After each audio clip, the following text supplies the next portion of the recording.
Hi everyone, welcome to the second session of Bold Innovates Community Building Program. As you know, one of Bold Innovates' goals is to bring a community together in life science and health. Such community who will get together to discuss hard and sometimes what we call complicated topics in life science and health. And we call this Bold Get Together. One of Bold Innovates community building programs is Life Sciences and Health Stakeholders Connected series, and we're actually kicking off the first one today. In this series, our priority is to focus on connecting life science and health stakeholders in an open and safe place to discuss gaps in life science and health. Reflecting this, we are today focusing on a topic which for a long time was overlooked, clinical trial transparency. And we are hosting Till Bruckner, who is the founder of an important initiative called TranspariMED, which is an organization working to end evidence distortion in medicine. I would like to welcome Till. Hi, Till. Welcome to the session. Hiya, thanks for having me. Very nice to have you in this session for sure. And for everyone who is joining us today, feel free to make comments on the live chat, ask questions, and they will be addressed at the end of the session. I would like to also give you a brief intro on the agenda. First 20-25 minutes or so, Till will give us a very interesting presentation on the pillars of clinical trial transparency. And the last half an hour, we will be having an open discussion and have some questions for each other, I'm sure, to discuss the guideline they wrote for policymakers on clinical trials. So I think we can now kick off the session with Till, your presentation. Feel free to also give an introduction to yourself and what you do, and then start the presentation. Yeah, hi everyone. I've been working in clinical trial transparency for the last 5 years or so. I set up a campaign called TranspariMED. We collaborate with organizations including Cochrane, Transparency International, and the idea really is to improve the transparency of clinical trials. So as Melan just said, I'll just give a quick presentation, a quick overview of where we're at, and then we can have a conversation. And if you got any questions, just stick them in the window and we can cover those in a second.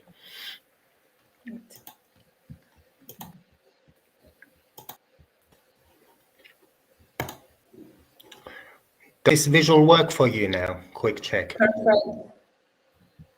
Okay, so I'll just be talking about where we're at in clinical trial transparency, why it matters, and what comes next. You know, what does the future look like? And I think it's a really important topic for everyone who's involved in medical research.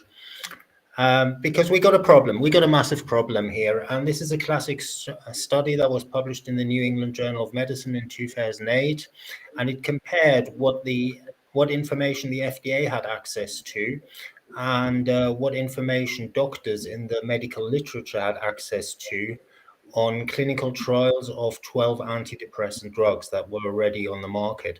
So on the left side, you can see that there were 74 clinical trials in total, and the green ones were the ones that had a positive outcome that suggested, okay, this medication does more harm than good. And the red ones were the ones that were ambiguous or negative, which basically concluded, okay, this medicine is not worth taking. And if you look at how that translated into the medical literature, you only had 52 of those trials published, and the overwhelming majority of them were presented in a positive light. So only 3 studies of all these medicines were published that suggested that, you know, maybe they don't do something useful for patients. And there's a huge literature on this.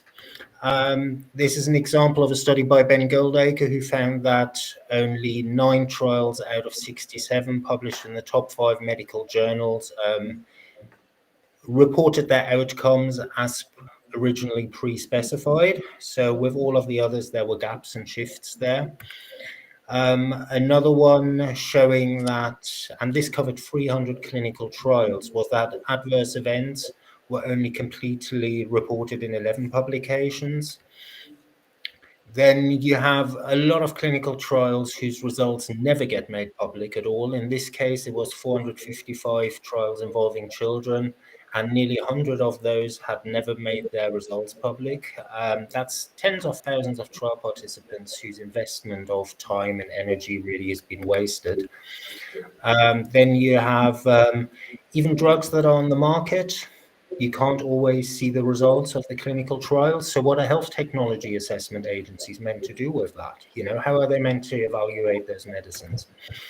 And here we got adverse events again, where you got 198 deaths recorded in clinical trials, but only 29 deaths reported in journals. So I think as a community, yes, we do have a massive problem. And how do we move forward? And together with Cochrane and Transparency International, we just developed 5 basic pillars of clinical trial transparency. And from the left, that's clinical trial registration. So you register a trial before it starts.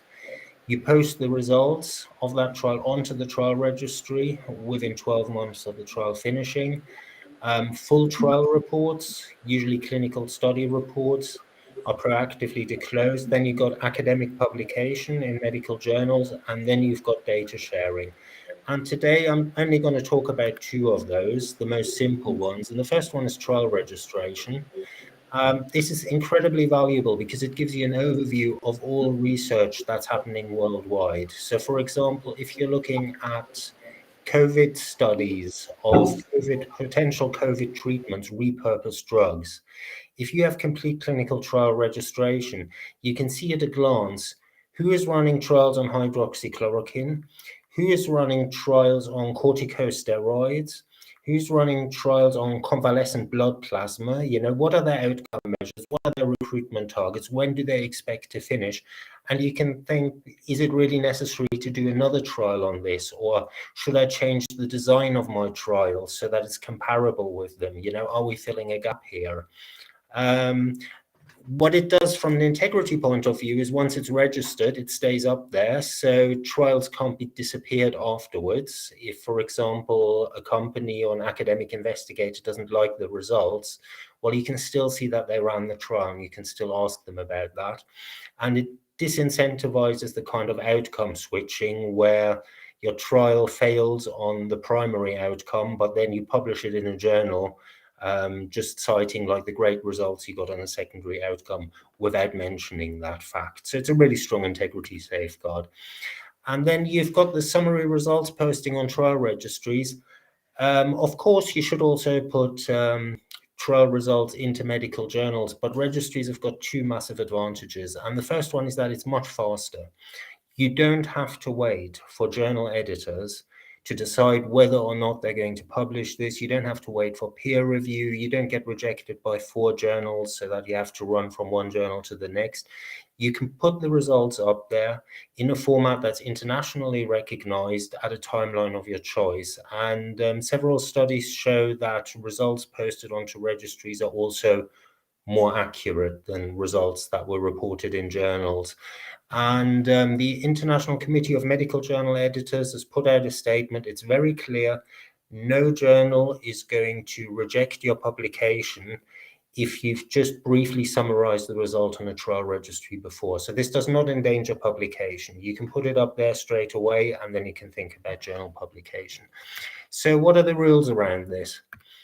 Well, for pre-registering all trials, incredibly strong framework. I mean, you've got the World Health Organization putting out a joint statement on trial registration and reporting.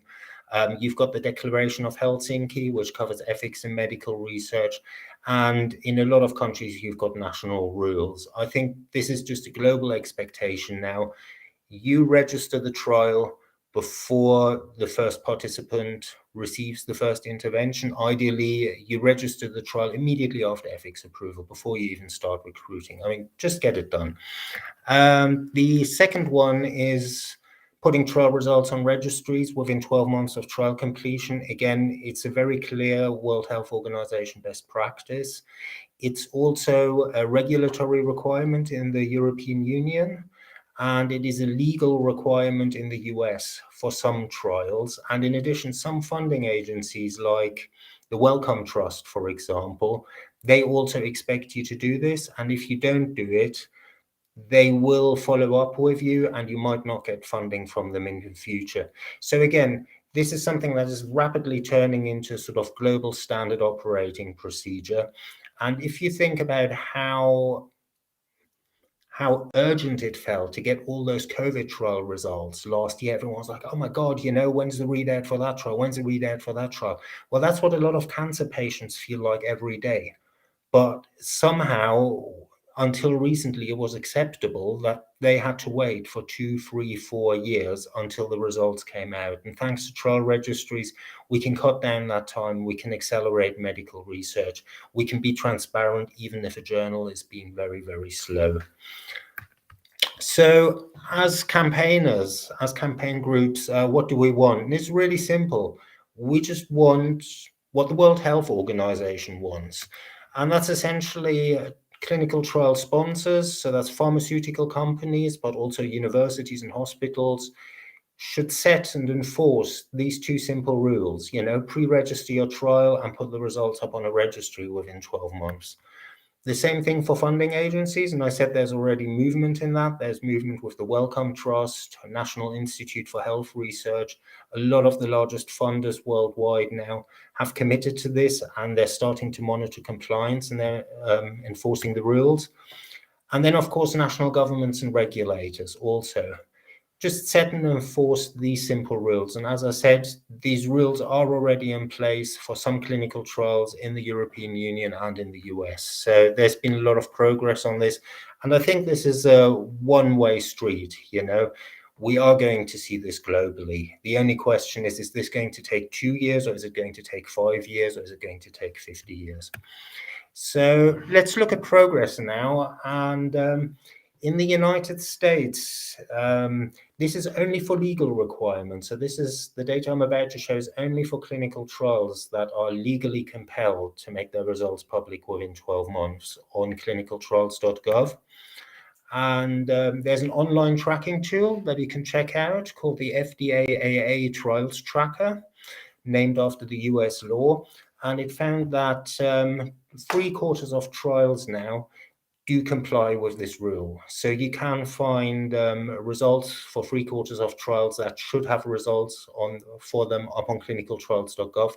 Still missing for 1/4 of trials, but it's a substantial improvement. I think reporting performance has gone up from about 55% to 75% only over the past few years. And if you look at the biggest players in the field, they're doing remarkably well. These are the sponsors in the US with the largest volume of trials subject to the law. So you've got MD Anderson Cancer Center, nonprofit. They've got a reporting rate of 100%. National Cancer Institute, 98%. If you see something like 98%, it means that they're probably late with a couple of trials, but they are consistently doing it. Novartis, 98%. This is great. Massachusetts General Hospital, 86%. No, that is not convincing. That really doesn't hit the mark. But in general, the large sponsors are really performing brilliantly in the US. So let's look at it in the EU. And again, these data are only for clinical trials of investigative medicinal products where there is a regulatory obligation to make the results public within 12 months. Again, there's a tracker for this online. It's called the EU Trials Tracker, developed by the same team at the University of Oxford in the UK. You can check it out. It gets updated at least once a month. And we see a similar compliance rate in the European Union. We've got 76.5% of trial results that should be up there are up there now. And that's increased from only 50% 3 years ago. So over the past 3 years, we've seen like a huge surge in improved trial reporting across the European Union. And when we look at the largest players, we get a very similar picture. You can see there on top with the most trials is Novartis, 100% reporting rate. GlaxoSmithKline, 100%. Pfizer, 99%. Again, they're probably late on 1 or 2 trials. Merck Sharp and Dohme, 100%. So that is really the norm. You get some exceptions there. You can see Hospitals of Paris, APHP, they've only got a reporting rate of 7.7%. It's not as bad as it looks because they've improved from 3% in recent months. So they're also starting to tackle this now. They're just far behind the curve. But you can see that other non-profit sponsors like the Medical University of Vienna and KU Leuven, who are like among the top 3 non-commercial trial sponsors, they've also got reporting rates over 90%. And the only reason why they're not on 100% is because they only started this process 2 or 3 years ago. So they're rapidly catching up. We're seeing this across all major players in Europe. So what's the progress on trials that aren't covered by EU regulations and by US law? And the answer is we don't really know. We don't have a comprehensive overview. The best data we've got comes from a large German study which looked at every single clinical trial that wasn't a drug trial, sponsored by German universities over a period of several years. And then they ran exhaustive literature searches to find the results of those trials. They looked through trial registries. And what they found was that 28% of those clinical trials had never made their results public. It was over 50,000 patients participated in those trials. So we've got a huge gap in the evidence base there. We don't know what happened with those trials. Were they successful? Were they not successful? What were the adverse events? What happened to the various subgroups in them? You know, were the trials terminated early, but they didn't mark it in the registry? We simply don't know. And that's incredibly irresponsible, and it makes life terribly difficult for systematic reviewers and for meta-analysts.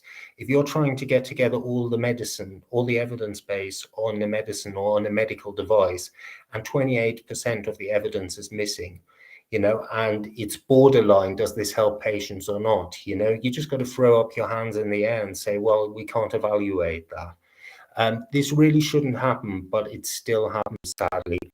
And when we look at other regions outside the EU and the US, again, we simply don't know. There hasn't been enough research into this. We're now living in a world where over half of the COVID vaccines that have been taken by people worldwide have been produced in either China or Russia. But if you look at the literature on clinical trial reporting, if you look at the studies done, they all tend to focus on the US, on Canada, on the EU, on Australia, on the UK. And I think that is something where, as a community, we really need to start asking, you know, what is happening in these other countries? And, you know, sometimes it might be that they've got some systems in place that are better than ours. I'm sure there's a lot we can learn from China, from India, from other places, but people just haven't looked. And that's a really big gap in the knowledge bases. But we do know that in dozens of countries, there is some kind of regulation or legislation about clinical trial registration or reporting. The question is just, are they enforcing it? Are people sticking to it? And when we look to the future, I think the best model we have is the Make It Public strategy from the United Kingdom, Great Britain. And this is absolutely fantastic. This is what happens when politicians sit together and say, we are going to solve the problem.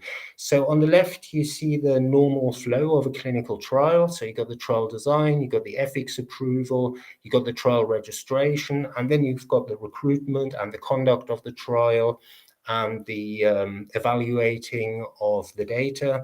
And then at the end, you got the results reporting. And we know that with trial registration and with results reporting, there have been gaps in the past. So here's what they're going to do in the UK. And this is going to start in January 2022. So after ethics approval, they're going to centrally archive all ethics approvals in the country for clinical trials with the Health Research Authority in London. So basically, once a trial gets ethics approval, and that's a system that every trial must run through, it's going to go in a cellar in the Health Research Authority, so they know what's been approved. The next step is that the Health Research Authority itself will automatically register the trial for you on a trial registry. So if you're a company or if you're an academic researcher, this actually saves you a lot of work, because there is one person, it's probably just one person, maybe just part-time, at a central government agency who's doing this work for you, but who's also ensuring that 100% of clinical trials get pre-registered. And then after the result has been finished, the Health Research Authority looks through its archive and it checks if the results have been reported. They'll check in the trial registry, they'll check in the literature, and if the results haven't been reported, they'll send out an email reminder, and then they'll send out another email reminder, and at some point in the future, they will also impose sanctions. And I think this is great. I think this is an illustration of how you have a really seemingly really complex problem that can actually be solved quite easily. And the beautiful thing about the UK model is that the Make It Public strategy is built around three principles. And, one is make information public. Okay, no surprises there. It is a transparency strategy. But the other ones are make transparency easy and make transparency the norm. In future, if you run a clinical trial in the UK, you will find that actually the red tape you have to stumble through, including ethics approval, regulatory approval, all these things have been streamlined. If there's government funding for the trial, for National Institute of Health Research or Medical Research Council, that's also getting integrated into the system. As a trial sponsor, as an investigator, you will have much less bureaucracy, you will have much less red tape, but at the same time, just by going through the normal process, which is very well explained as well, which helps, you will achieve a high degree of clinical trial transparency. And I think that's the future, because that's just a model where everyone wins. So thank you for your time.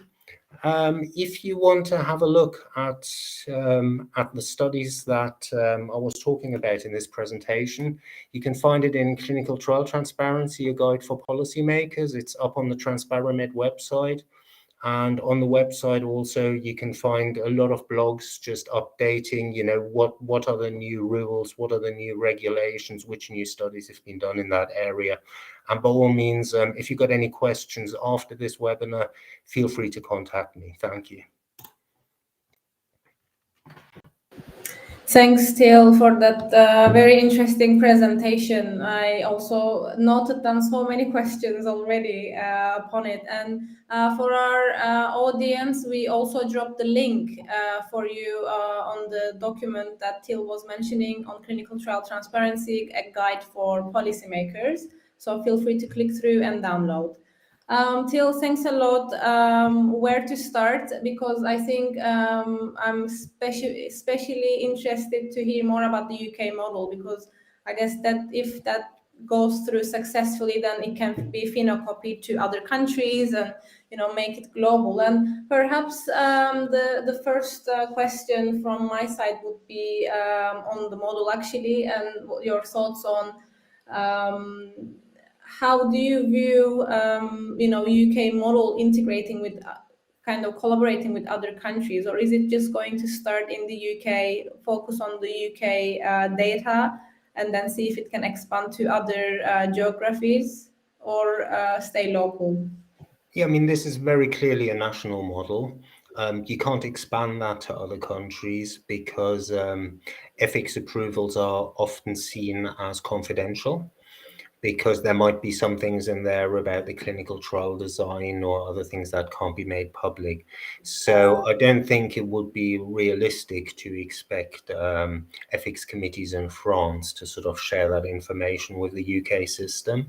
I think it's something that national governments everywhere should be aiming at doing. And I think it's very feasible. I mean, national governments do things like track the insurance of millions of motor vehicles. They track health insurance for millions of people. You can't tell me that they can't track a few thousand trials. I mean, it's just a question of political will. And if you look at data like, 28% of clinical trials with tens of thousands of participants never make their results public, how much is that costing the taxpayer? How many times as well for companies that are trying out like a new approach to a disease, are they running down a blind alley because they don't even know it, because a rival company hasn't made the clinical trial results public that show that actually this is an avenue not pursuing? So I think there's a lot of efficiency gains to be had there. The overall cost of the UK strategy is probably less than £1 million, which is Yeah. around €1 million. I mean, this is peanuts for a government. Yeah, and It's also if we look at look at the cost of not registering trials globally, it's around, I think you also have it in the report, around $38 billion, around that, or was it 68? I can't remember right now, but it's huge cost, and when you consider that, it's minuscule to share and build up such strategy. My thought there is that it's great to have local models, but what also COVID-19 pandemic showed us is that we need standardized way of going through all these pillars of clinical trial transparency. That's why my personal opinion there is that can we build something locally that could be standardized and become more globally used? Because otherwise we will again do separately on different countries, and then maybe repeat and tailor it to geography specific needs, and then unable to maybe standardize the data, like you said, for the systematic reviewers, meta-analysts, etc. So what is your view on that? I mean, I completely advocate of building new models, and I think the UK model looks fantastic. The question is, how do we build models that are standardized across the entire globe? Because it looks like the future will have more pandemics and more infectious diseases, and we will need that standardization. What are your thoughts in moving in that direction, or the speed that we're in? Well, I mean, thank you for cheering us all up with the more pandemics and more infectious diseases. We've got that system already. We've got national trial registries like clinicaltrials.gov in the US. We've got the EU drug trial registry. We've got registries in China, in India. We've got a Pan-African clinical trial registry, and all of these registries have the same basic core data sets, and the data from all of those registries is already being pulled together by the World Health Organization in the ICTRP trial registry. So we have that. That's not the problem. We've got the basic infrastructure there. The problem is, what happens if you've got the infrastructure, but some people forget to register their trials? What happens if we get the infrastructure, but the results aren't put up there? And if you look, for example, at Cochrane reviews, I mean, the amount of time that is wasted every day around the world by people looking for studies based on clinical trials of medication A in condition B. It's absolutely insane in the 21st century that we've got all these highly qualified people really wasting their time going through multiple search strategies, etc., when all the results should simply be in one place globally. The infrastructure is there. It's not the problem. The problem is getting people to just consistently use that infrastructure. Yeah, exactly. And I think that indeed the compliance is a big issue. And what I was thinking also during our presentation is that, we've seen great progress by the pharmaceutical companies over the years, especially after, 2007, 2008, with a lot of campaigns. We do see a great progress. And the question that is maybe that comes to mind is that why are not all doing it, and some maybe pharmaceutical companies are doing it only? Is it lack of training? Is it lack of awareness? Do scientists maybe know the impacts of not doing or complying, or what do you think the main reasons are that are causing this non-compliance across all pharmaceutical companies? Well, I think it's a lack of awareness. I mean, if you look at a large pharmaceutical company these days, they're going to have a separate regulatory compliance division that is staffed by people who are expert to the dot in all the rules and regulations in all the countries where they're running clinical trials. So, a company like Pfizer or GSK, they will have a whole department that is dedicated towards making sure that these rules are followed and that these laws are respected, and that's been really, really successful. If you're a small startup, you can't afford that sort of expertise. And, you might just overlook it. You might just forget to register the clinical trial on time. And then you get the readout from the clinical trial. And then you think, wow, this is amazing, and you try and get it published in the BMJ. And the BMJ says, well, no, sorry, you didn't pre-register that trial. We're not going to publish it. And then you go to, JAMA, and they'll say, well, sorry, we've got this policy. We're not going to publish it because it wasn't pre-registered. And then you can say, oh, but I only registered it 3 days late. They don't care. They won't publish it. And then further on, you submit that as a phase 2 trial as part of a regulatory submission package. And then the FDA is going to say, well, we're not even going to consider that data because the trial wasn't pre-registered. And that's, I think, when it starts blowing up in your face. And that's when you realize that actually this was quite important, but sadly in the early days, you didn't think about it. And I mean, we're having that problem in academia now where people just can't get papers published in respectable journals because they just dropped the ball on clinical trial registration. And I mean, yeah, you do that once and you've learned the lesson, but that's not how things are meant to work. What you really want is a system like the UK that just automatically steers people onto a path where they automatically do the right thing. Exactly, and as you said, with smaller companies, it's also the matter of time because they're always on a very kind of a fast train, on a roller coaster ride, trying to get the investment in and push the R&D forward. And I think most of the time it is because it looks so much of a hassle for them. Some of them do comply, but it should be a global norm, like you mentioned as well, and it should be standardized and universally accepted. And I think we did make progress, but there's still a long way, I think, to go. And that leads me to my, second kind of topic in mind, question in mind, that there's also perhaps an awareness of the cost of not registering trials, right, by different stakeholders, perhaps. Can you touch base a little bit on that as well, especially when you look at the startup investors or young biotechs? If you look at from their angle, what are the costs of not registering trials for investors, for example? Well, I mean, it's pretty straightforward. I think, if you tell investors, oh, we've got this really exciting phase 2 trial in the pipeline, and then they check it out on clinicaltrials.gov, which they will if they're a smart investor, and they realize that you only registered it 2 weeks after it started, they'll be thinking, well, actually that data you're generating can't be used for a marketing application. So you'll have to rerun that entire trial in order to get regulators to even look at the thing. So that can really blow up in your face. Another thing is, say you've run 10 clinical trials already. And, the exciting positive ones, you publish them in a journal and maybe also in the trial registry, and the other 4, oh, well, so why should we make them public, etc.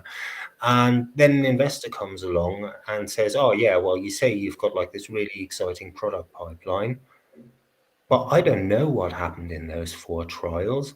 I mean, I'm not gonna buy a company whose value depends on me trusting them when they say that those trial results were just not very exciting, because who knows what happened in those trials. I mean, maybe there were a lot of adverse events, maybe they completely contradicted what the positive trials said, maybe there's like some huge lawsuits lurking in the background. Once you go to market, if clinical trial results weren't shared, there's cases where pharmaceutical companies have literally had to pay out billions, where part of the lawsuit case was that they hadn't made all data from their clinical trials public. And then when people start suffering adverse events, that is something that the lawyers will be looking into. So you've got a lot of legal liability that you might be buying along with the company. Then you also got the reputational thing. Do you really want to be involved with a company that is blatantly breaking the law, where you can even look on something like the EU trials track and you can see that it's breaking the law? I mean, is that really someone who you want to be associating with? So yeah, I think there's from an investor perspective, you want to invest in a company that really dots the T's, crosses the T's and dots the I's. You don't want to take risk with a company that gets these really basic things wrong, because if they're getting that wrong, how can you trust them that they're running their clinical trials properly? Because that's 100 times more complex, Once they hand in like these thousands of pages to the FDA or to the European Medicines Agency, who are going to go through that with a like really fine comb, what other problems are they going to find if you didn't even get the basics right? And I think that's something that investors are going to be looking at, And I think there's also a thing with large institutional investors. The All Trials campaign about 6 or 7 years ago, they got together a coalition of global investment funds with, I don't know, they had combined assets of $100 billion or something like that. These were really big, serious players, and they called for clinical trial transparency, because when they invested in companies, they wanted to know what they're buying, and they wanted to know what the risks are and what the potential benefits are. They didn't want to find about that in court 3 years later. So I think it's pretty standard now, this disclosure. It's just something that small companies often overlook. And my experience is that when sometimes I spot a company that isn't doing well, a small company, and I'll contact them on Twitter and I say, hey, you're actually breaking the law here. Can you please fix this? And then I check a month or 2 months later and they fixed it. So the question is, why is this left to like one guy on Twitter, operating on a shoestring on his laptop to remind people to please be so kind and follow the law? I mean, what are regulators doing here? Because there is clearly goodwill by these people. There's not some sort of sinister agenda where they're trying to hide things. They're very prepared to do the right thing. But why is it that, some random researcher has to go on Twitter? Why aren't regulators just sending them letters and emails, just saying, okay, your clinical trial results are coming due in 1 month. Please remember to put them up. Your clinical trial reviews came due yesterday. You've got 1 month to put them up now. And it's like these basic things are really missing in the system. And I think it's wrong to go and blame small companies for this when they overlook that, because he said, they're running from one investor to the next, they're on this wild roller coaster. I mean, regulators should be really enabling this and not waiting sort of issues to pile up that later blow up in the company's face.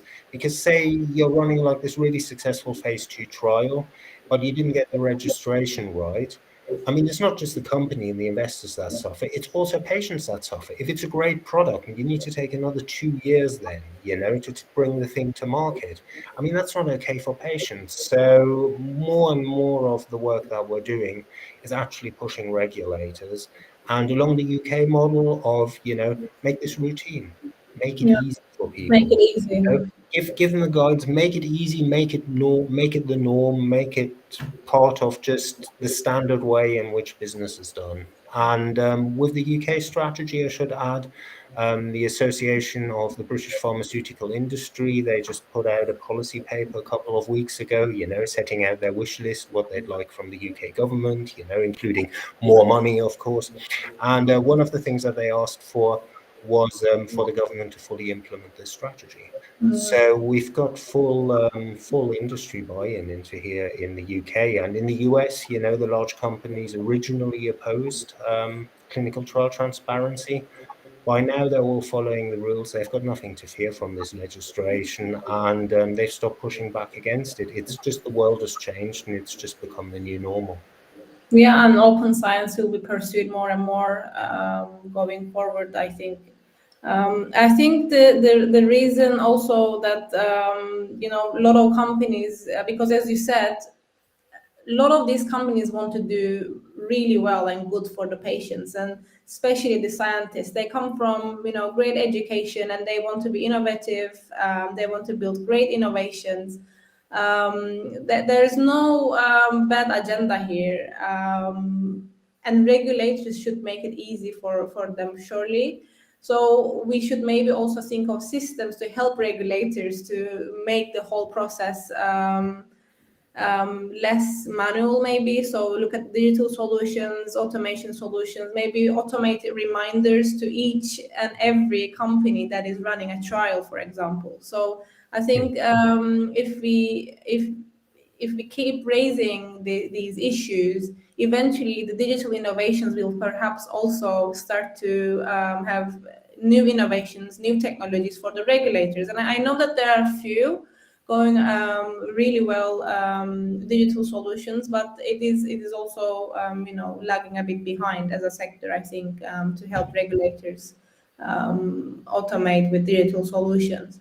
So it's very interesting, and it's nice to see the progress as well. And I completely agree with you that making it easy part will kind of also take a bit of load off, right, everyone's shoulders a bit, because it is hard. And like the Twitter example, it's completely coincidental that someone goes on Twitter and sees that company that is breaking the law, and it is completely at their discretion to warn. So hopefully it will become more automated. Another question that I have is how you view the difference between academia and industry in terms of progress in clinical trial registration, say the last decade. How do you think it has evolved?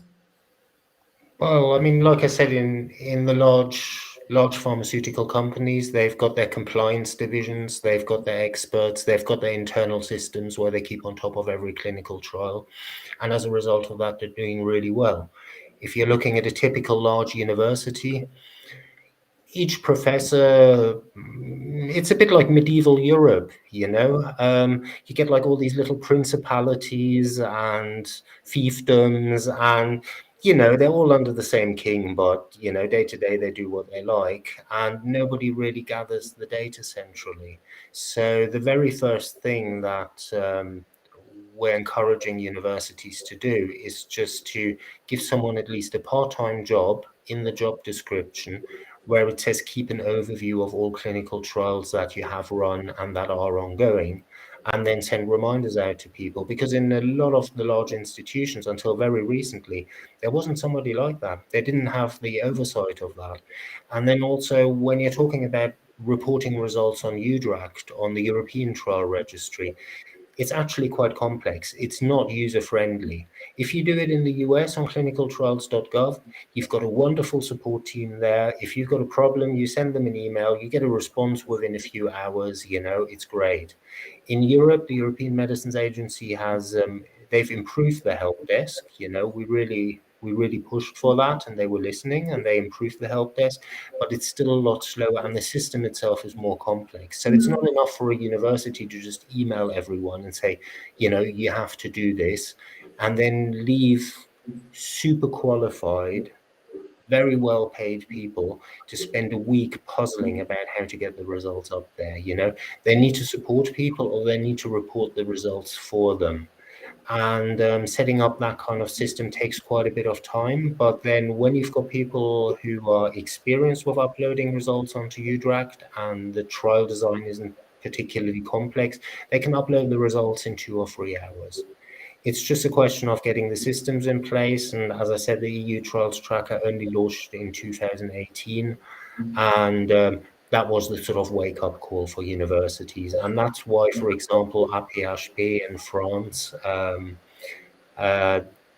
why they're still behind, just because they started the journey later. But they're on track now. You know, they're working to fix the problem. But with all the smaller universities and smaller companies, they're simply not on the public radar. They're not going to find themselves in a newspaper, in a TranspariMED report, simply because they're quite small fish, and we can't reach them through campaigning. You know, I can't contact them all personally. And like you said, that's something where regulators have to come in. The European Medicines Agency has started sending out email reminders, but they found out that a lot of the emails in their database were no longer valid because people have moved jobs. You know, it really is a case where regulators just need to up their game. For example, the Food and Drug Administration is now starting to enforce the law. They have already sent, for the last 9 months, they've been sending warning letters to trial sponsors saying, if you don't put the results up there within a month, we're going to fine you $10,000 for every single day the result is late. Magically, everyone who received a letter like that put their trial results up there straight away. But we still have something like 3,000 missing trial results in the US. So why can't the FDA, with its thousands of employees and a budget of several $billion, why can't they just send out 3,000 letters at once? They've just been faffing around, like sending 50 letters over 9 months. That's not acceptable and is not helpful. And it's also not helpful only to go to people after they've broken the rules and then say, we're giving you a deadline of 30 days or we're really going to make you pay. I mean, where's the reminder, the friendly reminder saying, hey, your results are due in 30 days. Please get on top of this. Your results are due in 2 weeks. Please get on top of this. There's just so much more that regulators could be doing in that space. And I think that's something where, as a small campaign group, yes, regulators will occasionally listen to us, but we don't carry the weight. And I hope that in future, there's going to be a lot more engagement from industry there, with industry going to regulators saying, we want you to cut a lot of red tape. We want you to make the system easier. And we want you to set up a similar thing to what's being done now in the UK. That just makes life much easier for everyone. That lowers all this crazy bureaucracy around clinical trials, but that still has all the safeguards in place that we need for patients and for public health. And I think that's the way forward.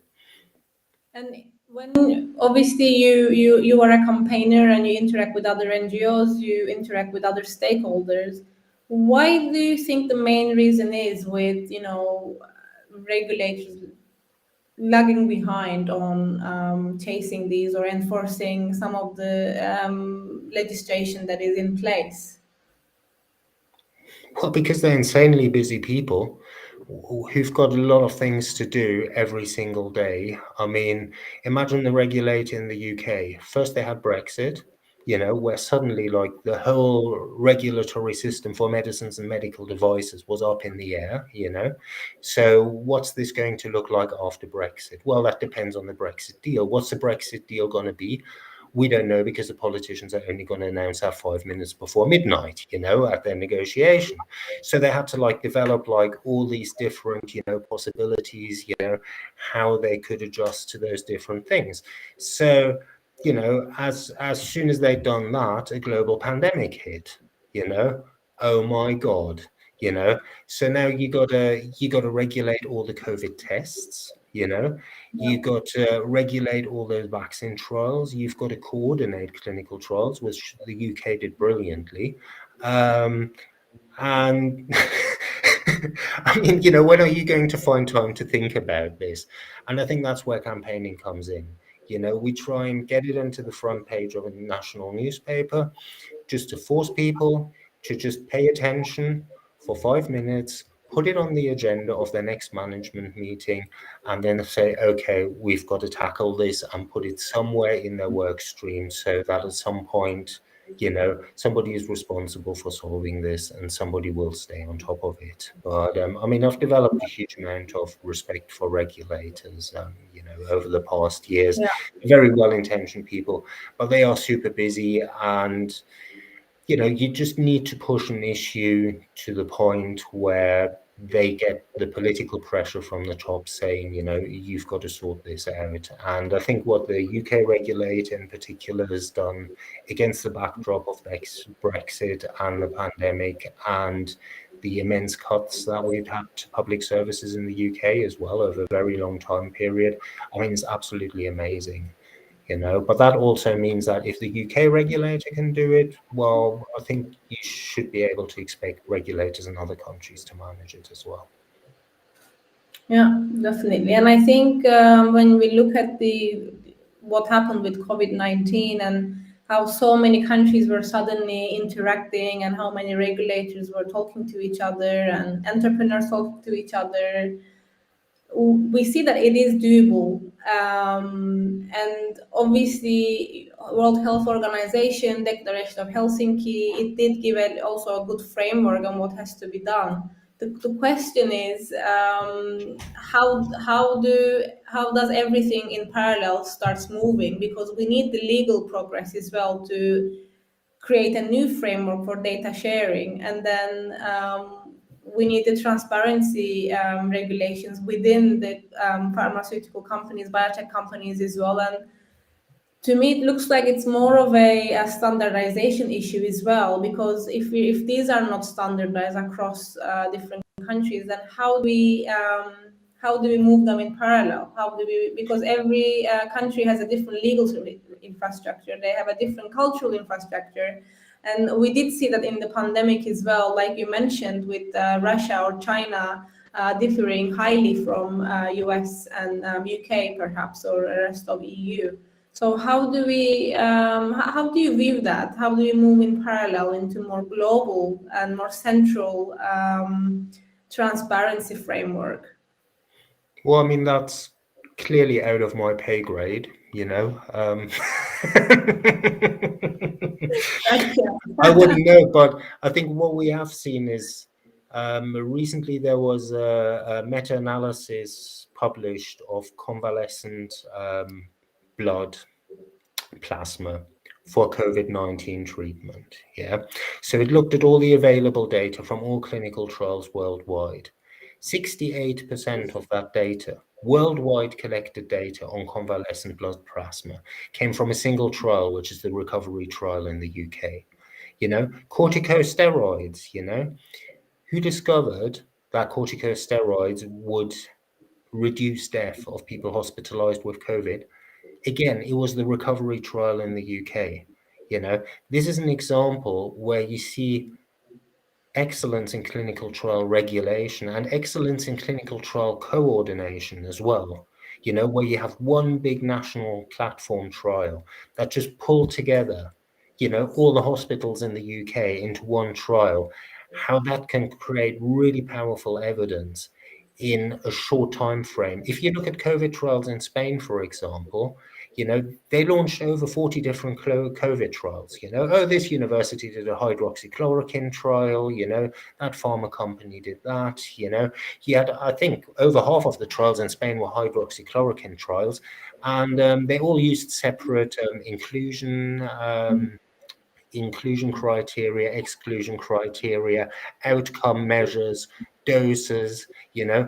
Those trials were all research waste before they even started, you know, and they should never have been started.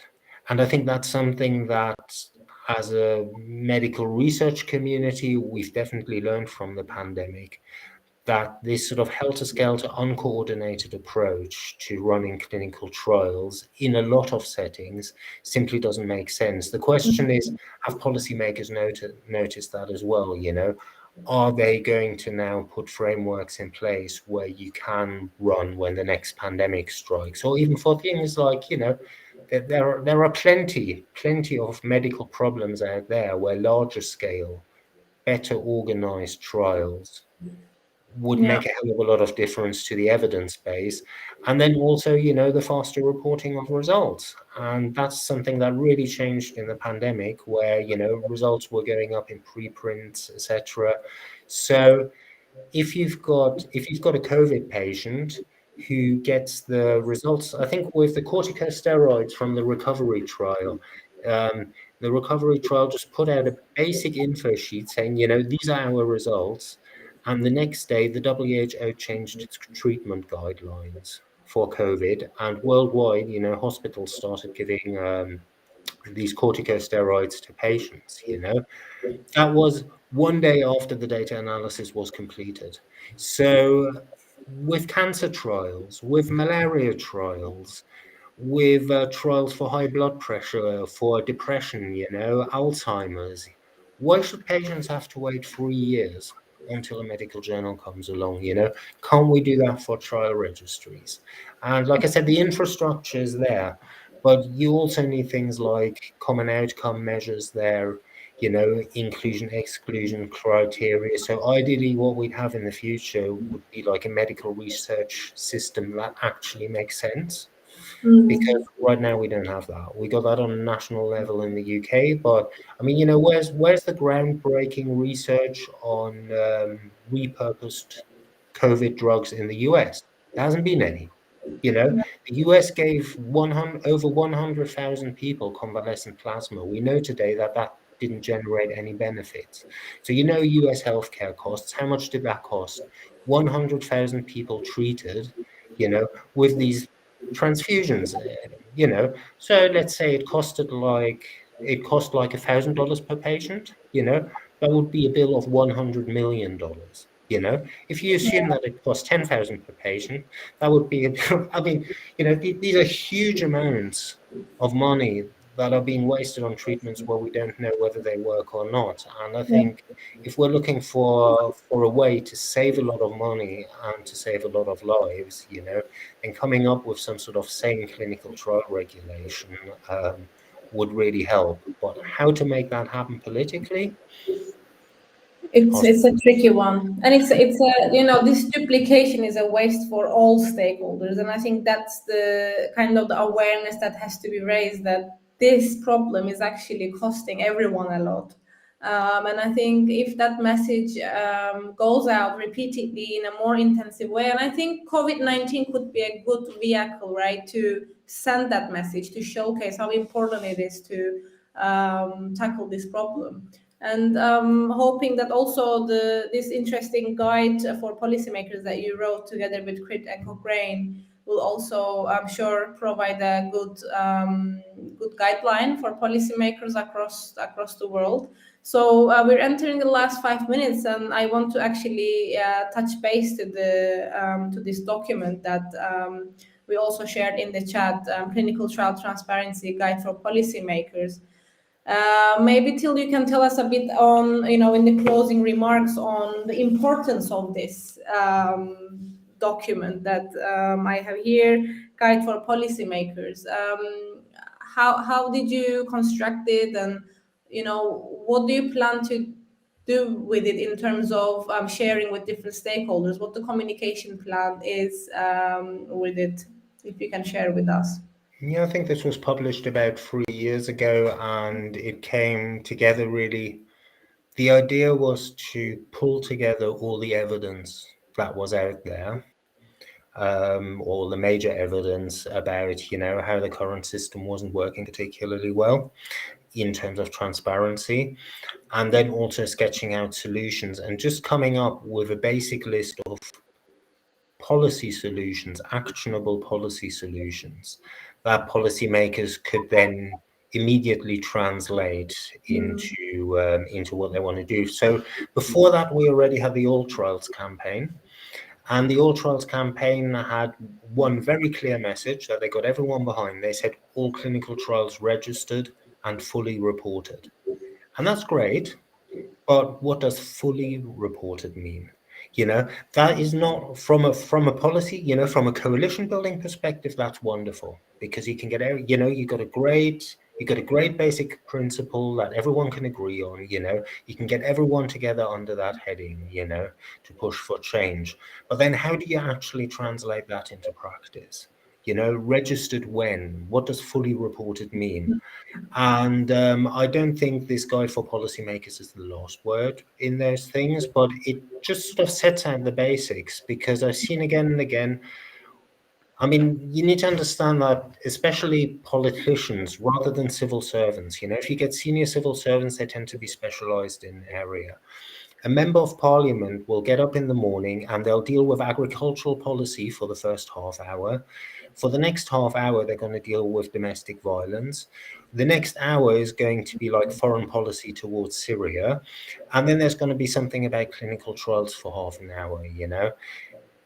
They don't have time to go through the academic literature. They don't have time to, you know, I mean, all these differences between, you know, trial registries, and then there's clinical study reports, but there's also academic publications, and there's, you know, all of this is like a really confusing landscape, and people don't have the time for it. So it was just to make it accessible, and it was a collaboration, like you said, with Cochrane, with Transparency International, and with Crit. And the idea was just to put out some sort of basic actionable guidelines that everyone can agree on.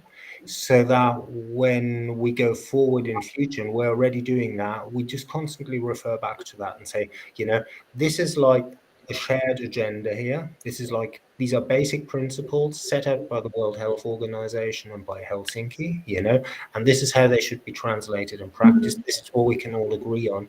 And that makes it much, much easier to, for example, when you got the question, what should the regulator in France do?